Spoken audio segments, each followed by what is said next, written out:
CSO میں آپ سب کو سلام. بہت بہت کرسمس مبارک ہو. ہم سب کرسمس سیلیبریٹ کر رہے ہیں اور اس کی خوشیوں کو جو ہے دوبالا کرنے کے لیے ہمارے ساتھ گیسٹ موجود ہیں اور میں پاس صاحب کو ویلکم کروں گی. پاس صاحب welcome to the program. Thank you بیٹے. کیسے گزر رہے ہیں کرسمس کے ڈیز پاس صاحب؟ کرسمس کے دن عبادت اور ریاضت میں گزر رہے ہیں. عبادت اور ریاضت میں. اچھا، اس دن کو پاس بڑا دن کیوں کہا جاتا ہے کہ جی یہ بڑا دن ہے؟ اب دن تو سارے ایک جیسے ہیں، تو ہم اس کو اسپیسیفکلی اس کو کہتے ہیں کہ بڑا دن. کیا کوئی چھوٹا دن بھی ہے؟ کیونکہ اگر بڑا دن کہلاتا ہے تو پھر ڈیفینیٹ سی بات ہے کہ ضرور کوئی چھوٹا دن بھی ہوگا. کرسمس کا دن بڑا دن اس لیے ہے کہ آج کے دن نجات دہندہ پیدا ہوا تھے اور انہوں نے ابدی موت اور گناہ کی غلامی سے ہمیں آزاد کیا تھا. خدا کی قدرت سے وہ کنواری مریم سے پیدا ہوئے تھے اور روح القدس اور سچائی سے مامور ہو کر ہمارے درمیان آئے اور ہم نے ان کا ایسا جلال دیکھا جیسے خدا کے اکلوتے کا. بے شک وہ ہماری محبت کی خاطر انسان بنے اور اپنی موت یعنی اپنی خون سے نیا عہد باندھ کر شریعت کے سارے تقاضوں کو پورا کر کے ہمیں ابدی زندگی دی اور ابدی موت سے بچا لیا. یہ اس لیے ہم اس کو بڑا دن کہتے ہیں کیونکہ آج کے دن گناہ کا جو اثر تھا اس کو ختم کرنے کے لیے ٹوٹ گیا گناہ کا اثر. وہ اس دنیا میں آئے اور اب جو اس پر ایمان لاتے ہیں ان پر سزا کا حکم نہیں.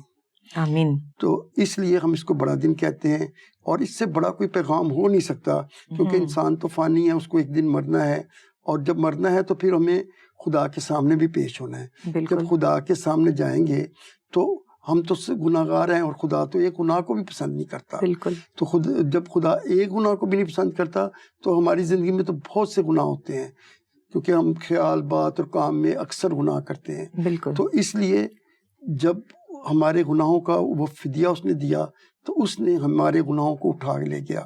اس سے بڑا پیغام انسان کے لیے کوئی ہو نہیں سکتا کہ انسان کا فدیہ خدا نے خود دیا اپنے کہنے کے مطابق.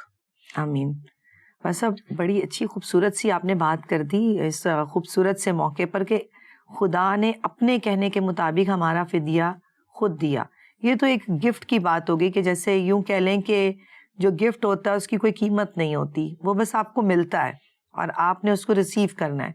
نجات بھی یوں ہی ہو گیا کہ ایک ایسا انمول تحفہ ہے جو خدا کے کئی بے شمار تحفوں میں سے ایک خوبصورت تحفہ ہو سکتا ہے. تو آج کرسمس کا دن ہے اور مطلب اسی کی سیلیبریشن میں ہم چل رہے ہیں اور آپ نے جیسے کہ بڑا شروع میں ہی کہہ دیا کہ ہر دن ہی جو ہے وہ ایک جیسا اور کرسمس کی طرح ہے. تو آج کوئی گفٹ بھی لے کر آئے ہیں آپ ہمارے لیے؟ آپ کے لیے بڑا سا گفٹ آیا ہوا ہے کہ خدا یسوع مسیح نے ہم سب کے گناہوں کے لیے فدیہ دیا ہے اور ہمیں ابدی موت سے بچا لیا ہے اور ہم کلیسیائی طور پر اس تحفے کو سیلیبریٹ کرتے ہیں نہایت شکر گزاری اور خدا کی تعریف کر کے. اچھا، یہ تو ایک ایسا گفٹ ہے جو خدا نے دیا ہے. کچھ لوگ اس کو سمجھ کر لیتے ہیں اور کچھ لوگ اس کو ناسمجھی سے لے ہی نہیں پاتے، ریسیو نہیں کرتے. اور بہت ساری دنیا ایسی بھی ہے جن کو اس تحفے کا پتہ ہی نہیں ہے کہ نجات مفت پڑی ہے. اس کو زبان سے قیمت یعنی اقرار کر کے ہمیں خرید لینا ہے.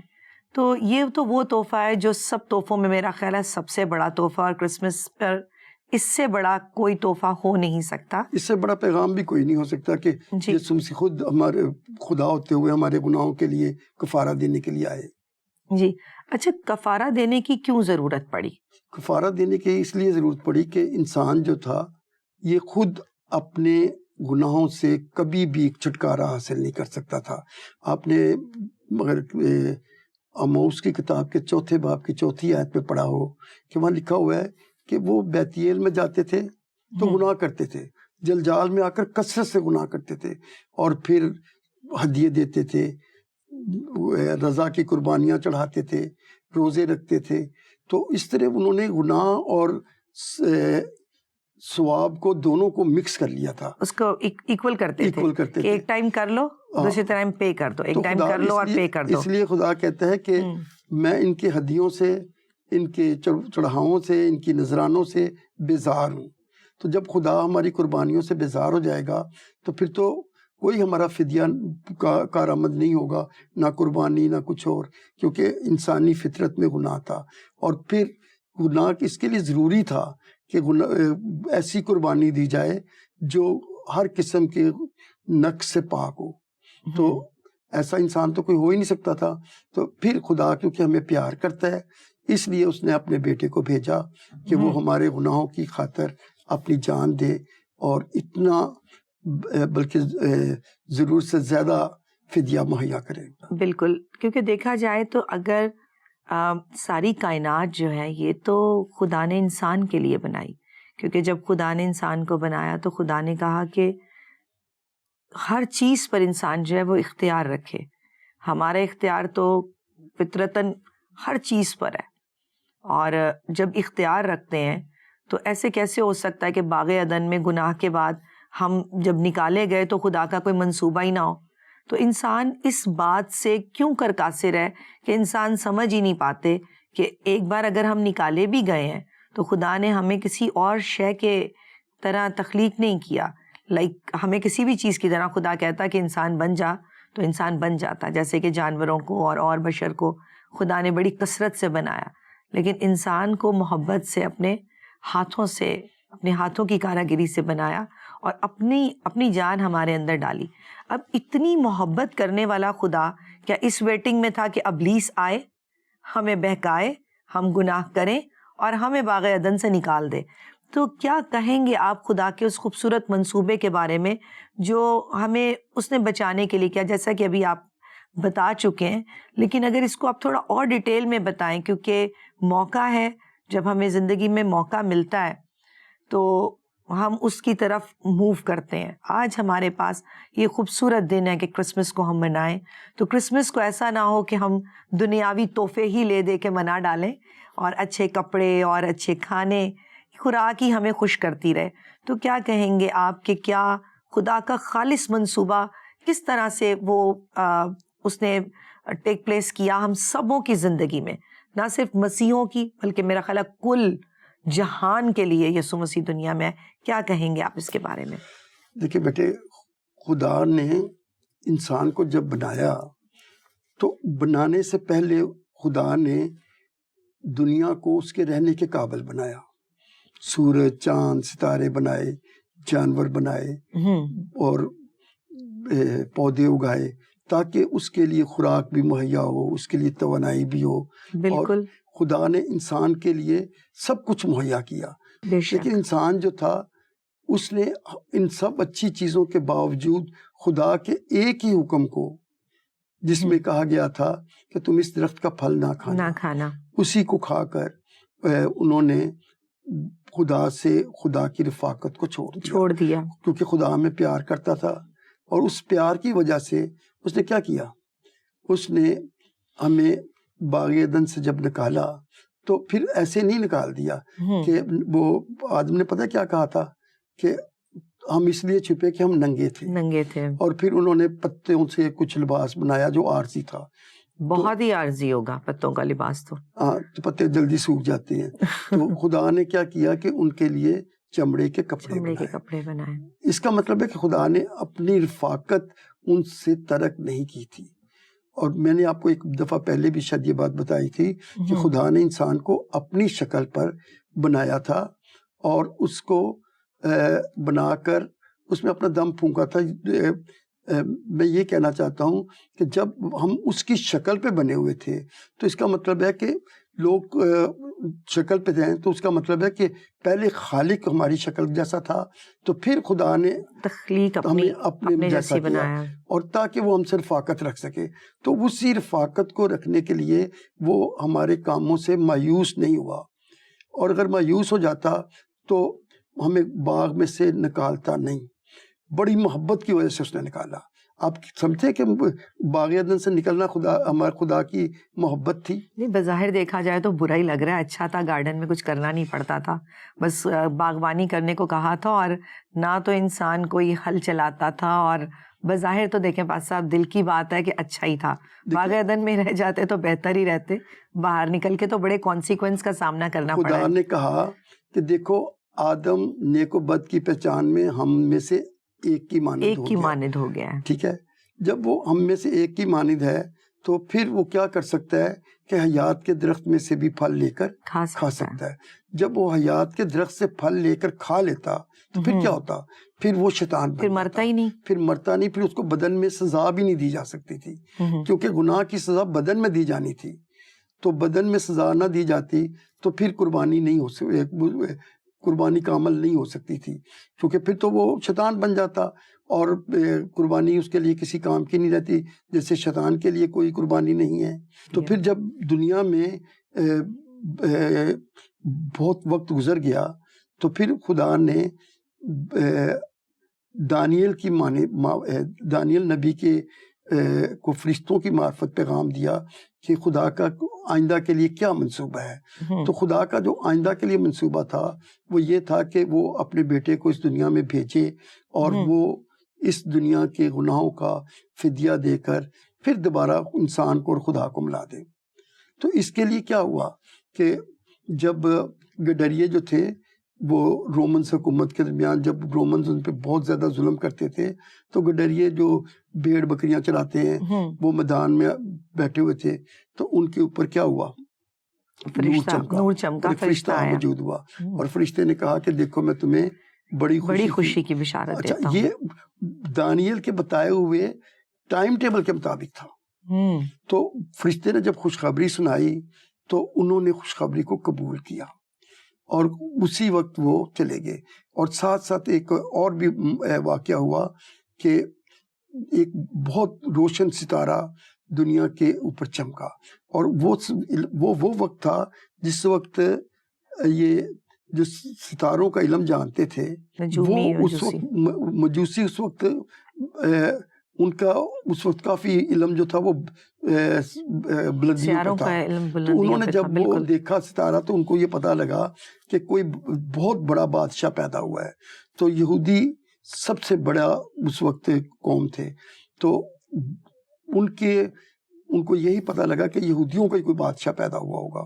تو وہ سفر کرتے ہوئے 2 سال کے اندر 2 سال سوا 2 سال کے اندر پہنچے اور جب وہ پہنچے تو ہیرودیس کے دربار میں چلے گئے. چلے رومنز کے پاس گئے اور بادشاہ یہودیوں کے پیدا ہوا ہے. اور اس سے پوچھا کہ یہودیوں کا بادشاہ جو پیدا ہوا ہے وہ کہاں ہے؟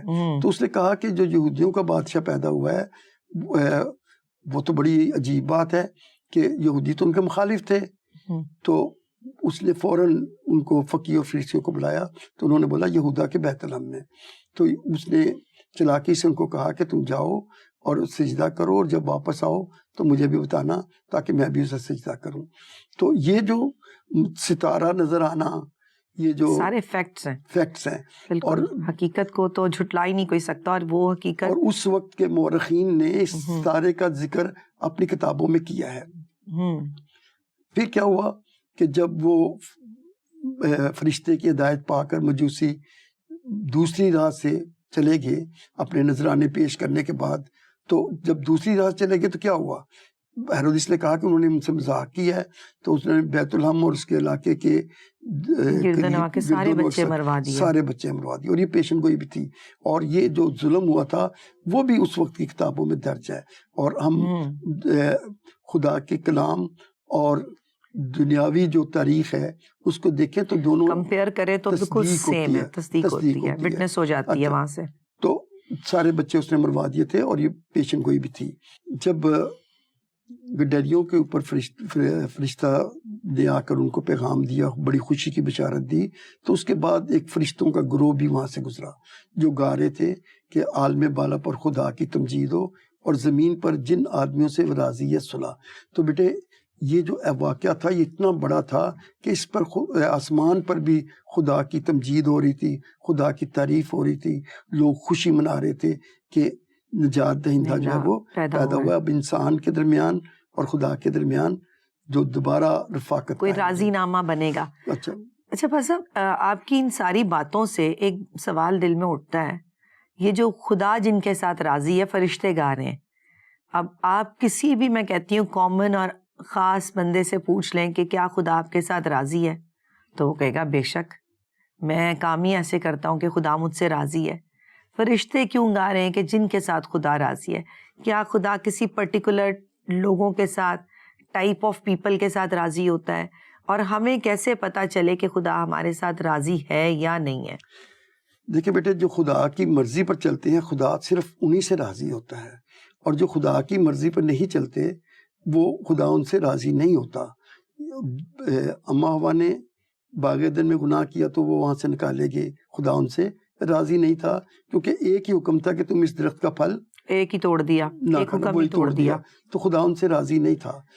جب نوح کے زمانہ میں گناہ بہت بڑھ گیا تو کیا ہوا, خدا نے ارادہ کیا کہ وہ اس نسل کو ختم کر دے گا, تو نوح کو کہا کہ کشتی بنا.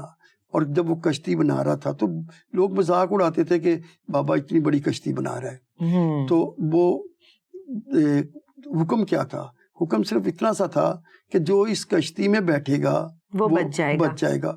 لیکن کوئی بیٹھا نہیں, کوئی تیار نہیں, جانور آگے, اس کے نوح کے بچے آگے, لیکن وہ نہیں آئے, لوگ نہیں آئے. اور پھر جب کشتی کا دروازہ بند ہو گیا تو پھر بے شک وہ کھٹکھٹاتے رہے. تو یہ خدا سے راضی ہونا ہوتا ہے. جو خدا کے حکم کو مانتا وہ اس طوفان سے بچ جاتا, لیکن انہوں نے نہیں مانا اور سزا پائی. آپ کو پتہ ہے کہ ارامیوں کے ملک سے نعمان کوڑی آیا, اور وہ جب علیشا نبی کے پاس پہنچا تو اس نے صرف اس کو یہ کہا کہ جا یردن میں 7 غوطے کھا لے. تو وہ کافی خفا بھی ہوا کہ اتنی سی بات میں, ہمارے ملک میں تو بڑے شفاف دریا بہتے ہیں.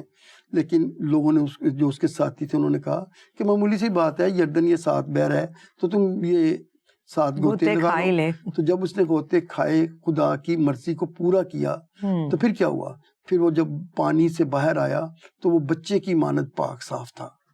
تو خدا کی مرضی کو ماننے کے لیے جب مانتے ہیں تو ہم پر فضل ہوتا ہے, اور جب خدا کی مرضی کو نہیں مانتے تو سزا ملتی ہے. آپ کو پتہ ہے موسیٰ کے زمانے میں بھی ایسا ہوا تھا, جب موسیٰ کی قوم نے بہت زیادہ گناہ کیے تو خدا نے ان کو سزا دی اور سانپ آ گئے, اور جب سانپ آئے تو کیا ہوا, وہ ان کو کاٹتے تھے اور مر جاتے تھے. تو انہوں نے جا کے موسیٰ کو کہا کہ خدا سے دعا کر کے یہ مصیبت ہم سے ٹل جائے. تو خدا سے جب موسیٰ نے کہا تو انہوں نے کہا کہ ایک سانپ بنا کر بلی پہ لٹکا دو, جو اس کی طرف دیکھے گا وہ بچ جائے گا. تو جنہوں نے بلی, جس کو سانپ کاٹتا تھا وہ بلی کی طرف دیکھتا تھا تو وہ بچ جاتا تھا. اور جب اس نے جان قربان کی تو اس نے کہا کہ تیرا حق اور زندگی میں ہوں, جو مجھ پر ایمان لائے گا وہ بچ جائے گا. تو ہمیں صرف اس پر ایمان لانا ہے. اور آج بھی اگر ہم اپنے خیالوں میں, اپنی باتوں میں, اپنے دوسرے فلسفیوں میں پھنسے رہیں اور ایمان نہ لائیں تو کیسے بچیں گے؟ کیونکہ خدا تو جن سے راضی ہوتا ہے وہی بچتے ہیں. اور راضی خدا تبھی ہوتا ہے جب ہم اس کی مانتے ہیں, بات مانتے ہیں. اور خدا کی بات تو بڑی سمپل سی ہوتی ہے. دیکھیں, صرف کشتی میں سوار ہونا تھا, صرف سانپ کو دیکھنا تھا اور 7 غوطے لگانے تھے, اور اب صرف خداوند یسوع مسیح پر ایمان لانا ہے. اور اس کے بدلے میں کیا مل رہا ہے؟ ہمیشہ کی زندگی مل رہی ہے. آمین. پاسا بہت خوبصورت ہے, بہت ہی خوبصورت باتیں چل رہی ہیں, اور میں سمجھتی ہوں کہ آج کے دن یہ جو سیزن ہے کرسمس کا, اور اس میں ایسی باتیں ہونا, اور اس قدر ہمیں یہ پتہ ہونا کہ خدا کیسے راضی ہوتا ہے, کیونکہ اب ہم وہ سادہ انسان نہیں رہے جیسا کہ سادہ خدا نے ہمیں بنایا تھا. ہم نیک و بد کی پہچان میں اس قدر بڑھ گئے ہیں کہ خدا نے کہا ہم میں سے ایک کی مانند انسان ہو گیا, یعنی ہم رائٹ اور رانگ میں تمیز کر سکتے ہیں. اب آج کے دن آپ کا ہمارے بارے میں کیا خیال ہے؟ میرے بارے میں, جو ہمارے عزیز ہمیں دیکھ رہے ہیں, سن رہے ہیں, ہم سبوں کے بارے میں آپ کا کیا خیال ہے؟ کیا جو کچھ ہم کر رہے ہیں اور ہم نہیں کر رہے, اور جو کچھ کر پا رہے ہیں, کیا خدا ہمارے ساتھ راضی ہے؟ خدا بیٹے صرف ان سے راضی ہوتا ہے جو اس کی مرضی پر چلتے ہیں, اور جو اس کی مرضی پہ نہیں چلتے وہ غلط راستے پر چلتے ہیں اور سزا پاتے ہیں. خدا نے کبھی بھی انسان کو کسی بڑی مشکل میں نہیں ڈالا. وہ کوشش کرتا ہے کہ انسان کو بالکل آسان سی اس کے لیے نجات کا کام ہو, تاکہ وہ آسانی سے اس پر عمل کر سکے. آج جب کہ ہم ساری قربانی کو جانتے ہیں, یسوع مسیح کی آمد کو بھی جانتے ہیں, اس کی یہ بھی جانتے ہیں کہ جو نور میں چلتا ہے وہی صرف صحیح راستے پہ چلتا ہے. اچھا بس اب تھوڑا سا میں ٹوکوں گی اس بات میں. آپ کہہ رہے ہیں خدا جو ہے نا وہ راضی ہونے کے لیے چھوٹی سی بات رکھتا ہے, جبکہ بچپن سے اگر میں غلط نہیں ہوں تو ایک بات سکھائی جاتی ہے، دعا کرو، دن رات دعا کرو تو خدا خوش ہوتا ہے، روزہ رکھو تو خدا خوش ہوتا ہے، آپ یہ کرو یہ نہ کرو، ایسا کرو گے تو خدا ایسا کرے گا. اور مائیں بھی اکثر ڈراتی ہیں کہ بیٹا اگر آپ نے یہ کر دیا یہ خدا کو نہیں پسند آئے گا. کیا ماؤں اور باپوں کو خدا ایک وہ بتا دیتا ہے، ایک ان کے پاس انٹیوشن ہوتی ہے، یا خود سے ہی وہ اتنا دباؤ ڈالتے ہیں؟ ایون جو مذہبی رہنما ہوتے ہیں وہ بھی بڑا دباؤ ڈالتے ہیں، کیونکہ میرا نہیں خیال کہ لباس پہننے اوڑھنے سے بھی اس میں بھی خدا کی وہ مرضی ہو، لیکن اس میں بھی کہا جاتا ہے کہ آپ نے جو لباس پہنا ہے، جو آپ کی گفتار ہے اور جو آپ کا طریقہ کار ہے، یہ خدا کو نہیں پسند. آپ کہہ رہے ہیں خدا چھوٹا سا طریقہ بتاتا ہے، یعنی اس کے راضی ہونے کے لیے ہمیں ایمان لانا ہے. پھر ایمان کے بعد کیا کرنا ہے وہ ایک الگ بات ہے، وہ ایک الگ چیز ہے جو شروع کریں گے. لیکن اگر اتنی روکا ٹوکی، اور آپ دیکھیں فقی فریسی بھی کیا کرتے تھے اس زمانے میں جب یہودیت جو تھی عروج پر تھا مذہب، اور خداوند یسوع مسیح ایسے ٹائم پر آئے جب انہیں خود بڑی یہودی مذہب میں جو تھے اس کے جو رہنما تھے وہ باشعور تھے اور باسمجھ تھے، اور لوگوں پہ بڑا وزن ڈالتے تھے، بوجھ ڈالتے تھے. تو یہ جو بوجھ مذہبی طور پر ڈلتا ہے لوگوں پر، آج بھی اگر کوئی کہے کہ میں خداوند یسوع مسیح کو، آپ نے اتنی سمپلی بات بتائی ہے کہ صرف یسوع پر ایمان لانا ہے. کون نہیں بچنا چاہتا؟ اگر کسی کو کہیں کہ تم اپنا سب کچھ بیچ دو اور تم مفت ایک نجات لے لو یا تم مرو گے نہیں کبھی بھی، تو میرا خیال ہے ہم میں سے کوئی بھی ایسا سودا کرنے سے باز نہیں. ہم کہیں گے کہ ٹھیک ہے، بچنا تو ہم سبھی چاہتے ہیں. تو یہ جو مذہبی طور پر دباؤ ہوتا ہے، اس کے بارے میں آپ کیا کہیں گے؟ دیکھیں بیٹے، مذہبی طور پہ دباؤ کی بات ہے. ہم کرسمس کے بعد سیلیبریٹ کر رہے ہیں جی، تو ہم نے دیکھیں بیٹے، ہم کرسمس ٹری بناتے ہیں، ٹھیک ہے، ہم چاند ستارہ لگاتے ہیں، ستارہ بھی لگاتے ہیں، گھر کو بھی ڈیکوریٹ کرتے ہیں، گھر کو بھی ڈیکوریٹ کرتے ہیں، سب کچھ کرتے ہیں نا. بالکل کرتے ہیں. یہ ایک روایتی کام ہے. سینٹا بھی آتا ہے، بچوں کو تحائف بھی ملتے ہیں، تو یہ سب کچھ ہوتا ہے. لیکن کیا یہ جو رسمیں ہیں یہ اصل پروگرام کو روک دیتی ہیں، اصل پروگرام کو پیچھے کر دیتی ہیں، اور ہم صرف دنیاوی کاموں میں پڑ جاتے ہیں؟ تو دنیاوی کاموں میں ہمیں نہیں پڑنا. ہمیں اگر ہم دنیاوی کاموں کے ساتھ ان کے ساتھ کچھ مذہبی باتوں کو اٹیچ کر کے ان کو سیلیبریٹ کرتے ہیں، تو پھر بھی ہمیں ان کو نہیں بلکہ اصل روح کو سمجھنا ہے. اصل روح یہ ہے کہ ہم اپنے اندر گواہی رکھیں. ہم کیونکہ یسوع مسیح اس لیے آیا تھا کہ وہ ہمیں نجات دے اور کثرت سے دے.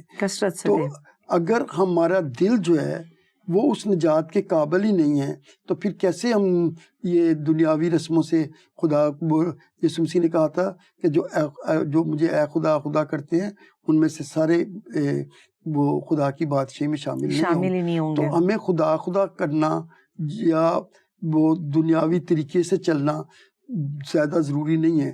زیادہ ضروری یہ ہے کہ ہم ایمان لائیں، اور ایمان لا کر جب ہم نئی پیدائش کا تجربہ حاصل کریں گے ایمان لانے کے بعد، تو پھر کیا ہوگا؟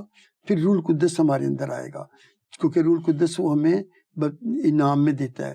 تو جب روح القدس ہمیں ملے گا تو پھر وہ ہمیں تمام بدکاری سے، بدی سے بچا کے محفوظ رکھے گا. پھر ہمیں وہ گرنے نہیں دے گا، اور اگر گر بھی جائیں گے تو وہ ہمیں گرا نہیں رہنے دے گا.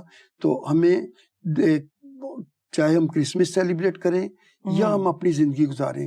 کرسچنس کے لیے تو سارا ہر دن جو ہے وہ کرسمس وہ بڑا دن ہوتا ہے. کسی دن بھی یسوع ہماری زندگی سے جاتے نہیں، اور جب وہ رہتے ہیں تو ہر دن ہی کرسمس ہوتا ہے. بہت خوبصورت. تو ہر دن جو کرسمس ہوتا ہے تو اس کو ہمیں دل سے خدا کو تسلیم کرنا ہے. اور جب ہم دل سے خدا کو تسلیم کرتے ہیں تو بیٹے ایک ایسی خوشی ملتی ہے جو بیان سے باہر ہے، وہ دنیاوی چیزوں سے نہیں ملتی. پھر ہمارے دل کے اندر خوشی ہوتا ہے. تو لکھا ہے کہ جن سے وہ راضی تھا ان میں صلح. پھر ہم میں صلح ہوتی ہے، قوموں میں صلح ہوتی ہے، پھر علاقوں میں صلح ہوتی ہے. لیکن اگر ایسا نہ ہو تو پھر جنگ و جدل ہوتا ہے. دنیا میں جنگ و جدل کس لیے ہے؟ کہ وہ خدا کو راضی نہیں کرتے. آمین. بس اب آج کے دن جو ہے، کیونکہ کرسمس سیزن سیلیبریٹ کر رہے ہیں، تو اس میں کچھ لوگ تو ہمیں ویسے ہی دیکھ رہے ہیں کہ چلو دیکھ لیں یہ لوگ کرسمس کیسے مناتے ہیں، کچھ لوگ تو اس نیت سے دیکھ رہے ہوں گے، کچھ دیکھ رہے ہوں گے کہ چلو یہ سیکھتے ہیں کہ ہمارے لوگ باقی کرسمس کیسے منا رہے ہیں. کیا کہیں گے کہ محض یہ ایک پروگرام ہی ہے یا یہ پروگرام لائف چینجنگ بھی ہو سکتا ہے، کسی کی زندگی کو کیسے تبدیل کر سکتا ہے؟ کوئی ایسی چھوٹی سی بات جو آج ہمیں اس پروگرام میں ملے کہ ہم اپنی زندگی کو نہ صرف بدلنے والے ہوں بلکہ بہت سوں کو ہم خداوند کے قدموں میں لانے والے ہوں. کیا کہیں گے؟ چھوٹی سی آپ اپنی وہ ایک خوبصورت سی بات کر دیجئے. دیکھیں بیٹے، ایک بڑی اہم بات یہ ہے کہ ہمیں گواہی دینے کے لیے کہا گیا ہے. اگر ہم اپنے اندر کلام کی گواہی نہیں رکھتے تو پھر ہماری زندگی جو ہے وہ خطرے میں ہے. تو گواہی کیا ہے؟ گواہی بیٹے یہ ہے کہ یسوع مسیح ہمارے گناہوں کی خاطر ہوا اور جو اس پر ایمان لاتا ہے وہ ہمیشہ کی زندگی پاتا ہے. خود یہ یاد رکھے کہ یہ جو جان ہے یہ اس کے لیے مسیح نے اپنا خون دیا ہے، اور اس کو جو پیغام دینا ہے وہ مجھے روح القدس کی ہدایت سے دینا ہے. اور اگر ہم یہ سب سوچ کے اس کے اوپر عمل کریں تو پھر میرا خیال ہے کہ ہم آج کے دن کو سیلیبریٹ کر سکتے ہیں. آمین. بہت بہت شکریہ پاس صاحب. اپنے اندر گواہی رکھنی چاہیے، گواہی رکھنی چاہیے. بہت بہت شکریہ پاس صاحب اتنی خوبصورت باتوں کے لیے. عزیزوں، آج ہم نے بہت ہی کچھ سیکھا، اور اسپیشلی یہ میں سمجھتی ہوں کہ میں نے جو سیکھا وہ ساری باتوں اور بیانوں سے یہ سیکھا کہ خدا جو کچھ ہمیں دیتا ہے، اگر سورج چاند دے دیے تو ہم نے ان کو قبول کر لیا جو وقتی طور پر ہمیں صرف روشنی دینے کے لیے، گرمائش دینے کے لیے. ہم بڑا ڈیلیبریٹلی کہتے ہیں او خدا نے سورج بنایا، چاند بنایا. نبی آئے، وہ بھی ہمیں پیغام دے گئے، اور خدا نے ہمیں سب جانوروں پر اور ہر چیز پر اختیار بخشا. لیکن جب بات آتی ہے نجات کی اور خداوند یسوع مسیح کی، تو پھر ہم کہتے ہیں کہ کیسے ممکن ہو سکتا ہے کہ خدا جو ہے وہ زمین پر اتر آئے؟ کیسے ممکن ہو سکتا ہے؟ یہ ہمیں اپنی فانی عقل سے نہیں بلکہ خدا کے بڑے منصوبے کے اوپر نگاہ رکھنی چاہیے کہ جب ہم باغ عدن میں بنائے گئے اور رکھے گئے تو خدا نے ہمیں اپنی مانند، اپنی شبیہ پر بنایا. اس لیے نہیں بنایا کہ گناہ کریں اور پھر در بدر ٹھوکریں کھاتے رہیں. پاس صاحب نے بڑے خوبصورت الفاظ میں کہا کہ وہ اپنے بھیڑوں کو لے گئے ہیں اور ان کو در بدر کر دیا ہے. اب ان کو پتہ ہی نہیں ہے کہ ان کو گھر کہاں جانا ہے. کیا ہمارا بھی یہی حال تو نہیں؟ ہم بھی ایسے ہی تو نہیں کہ بھٹکتے پھرتے ہیں اور ہمیں بھی نہیں پتا کہ ہمارا گھر کہاں ہے، یا ہم اس دنیا کو ہی اپنا گھر سمجھ بیٹھے ہیں؟ ضرور سوچئے گا اور دیکھتے رہیے گا پروگرام مسیح نقطہ نظر. پھر ملیں گے آپ سے نیکسٹ پروگرام میں، کرسمس اسپیشل میں. اپنا خیال رکھیے.